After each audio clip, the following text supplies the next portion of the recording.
मैंने चैप्टर 6 का पहला थ्योरम आपको एक्सप्लेन कर दिया था। अब बाकी जो 3 थ्योरम है उसमें आपको सिमिलरिटी ऑफ ट्रायंगल के बारे में भी उसकी ज़रूरत पड़ेगी।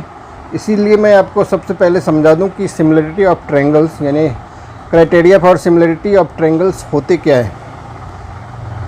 आप लास्ट क्लास में पढ़े होंगे कि 2 ट्रायंगल कब कॉन्ग्रुएंस होता है, ठीक उससे ही मिलते जुलते हैं कि 2 ट्रायंगल सिमिलर कब होते हैं।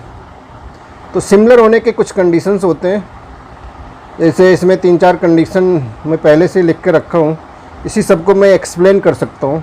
हालांकि ये सब चाहो तो अब इस सब का थ्योरम भी है, आप थ्योरम से प्रूफ भी सारे सिमिलरिटी ऑफ ट्रायंगल्स के थ्योरम को आप प्रूफ भी कर सकते हो, लेकिन ये पेपर में ज़्यादा आते नहीं हैं, इसीलिए मैं इसको शॉर्ट में पहले समझा देता हूँ।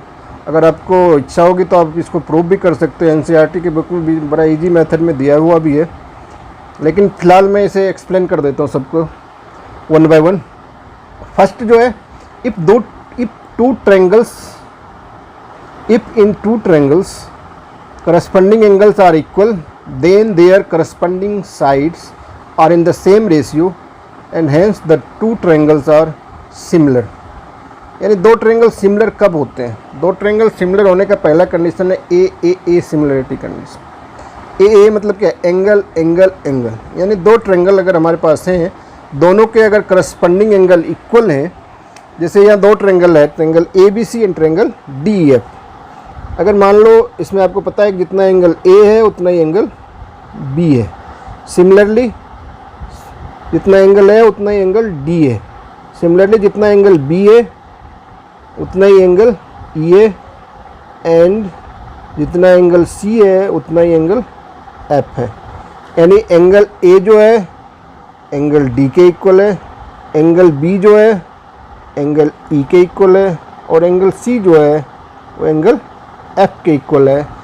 इसका मतलब क्या होगा? दोनों ट्रायंगल के करस्पॉन्डिंग एंगल इक्वल है।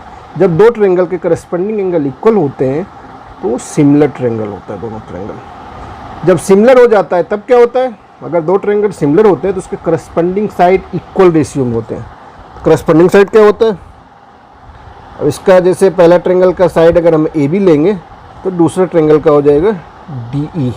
यानी ए बी अपॉन डी जितना होगा उतना ही होगा आपका A C upon D F and B C upon E F.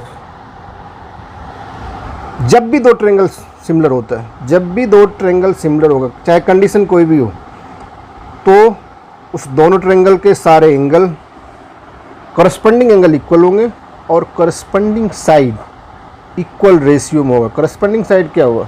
जैसे ए बी का करस्पॉन्डिंग साइड डी ई ही होगा, ए बी के अपोन में ई एफ नहीं आएगा, ए बी का अपोन में क्या आएगा?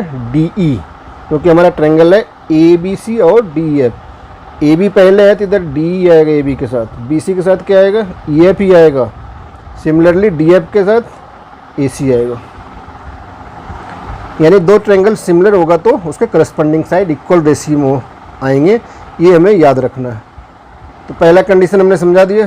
दूसरा कंडीशन भी वही है, if in 2 triangles 2 angles of 1 triangle are respectively equal to the 2 angles of other triangle then the 2 triangle are similar. यानी अगर 2 ट्रायंगल के 2 एंगल आपस में इक्वल हो, अगर 2 ट्रायंगल के 2 करस्पॉन्डिंग एंगल अगर आपस में इक्वल होगा तो थर्ड एंगल जो है वो ऑटोमेटिक इक्वल हो जाएगा एंगल सम प्रॉपर्टी से।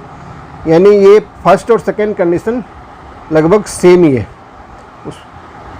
तो इसमें भी सारा चीज़ वही होगा। थर्ड जो है हमारा, if in 2 triangles corresponding sides are in same ratio then the corresponding angles are equal and hence triangles are similar.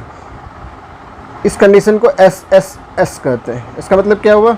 अगर 2 ट्रायंगल का करस्पॉन्डिंग साइड इक्वल रेशियो में, जैसे हमने पहले लिखा था angle A equal angle D, angle B equal angle E, angle C equal angle F, ये हमारे पास गिवन है। हमारे पास ये गिवन है कि ए बी अपॉन डी जितना होगा उतना ही होगा A C upon D F और B C upon E F. यानी सारे करस्पॉन्डिंग साइड अगर इक्वल रेशियो में है तो ट्रायंगल क्या होगा? सिमिलर होगा। जो ही ट्रायंगल सिमिलर हो जाएगा तो उसके करस्पॉन्डिंग एंगल अपने आप इक्वल हो जाएंगे। इसको हम कहते हैं एस एस एस। नेक्स्ट जो 4th वन है, if one angle of a triangle, अगर एक ट्रेंगल का एक एंगल दूसरे ट्रेंगल के एक एंगल के इक्वल हो, and the sides including these angles are in the same ratio. जैसे एंगल बी और एंगल ई है, मैं फोर्थ कंडीशन को समझा रहा हूँ। अगर आपको पता है कि angle B equals angle E है, ठीक है, एंगल बी किसके इक्वल है, एंगल ई के इक्वल है, और एंगल बी किस साइड से बन रहा है, एंगल बी बन रहा है ए बी और बी सी से, और एंगल ई बन रहा है डी और ई एफ, यानी ए बी अपॉन डी जितना होगा उतना ही होना चाहिए B C upon E F, यानी एक एंगल इक्वल हो और and the sides including these angles are in the same ratio. इस एंगल बनाने में जो दो साइड यूज हुआ है वो दोनों करस्पॉन्डिंग साइड इक्वल रेशियो में हो, तब वो दोनों ट्रायंगल क्या हो जाते हैं, सिमिलर हो जाते हैं। इस सिमिलर कंडीशन को हम क्या कहते हैं, S A S, side angle side. आप देख रहे हो दो साइड जो है वो इक्वल रेशियो में और एक एंगल इक्वल रेशियो में, एक एंगल जो है वो इक्वल होगा। यानी ये ध्यान रखना कि एंगल जो हो उसी दोनों साइड के बीच में हो। अगर ए बी और बी सी साइड होगा तो उसके बीच का एंगल क्या है, एंगल बी है। अगर ए सी और बी सी साइड होता तो उसके बीच का एंगल क्या होता, एंगल सी होता। यही ध्यान रखना है। यही तीन चार कंडीशन है। इस कंडीशन में हमें पता चल जाता है कि कौन से ट्रायंगल कब सिमिलर होते हैं, और जब भी ट्रायंगल सिमिलर होता है उसके करस्पॉन्डिंग साइड इक्वल रेशियो में होते हैं और उसके सभी एंगल आपस में ऑलवेज इक्वल होते हैं। कब, जब वो दोनों ट्रायंगल आपस में सिमिलर हो।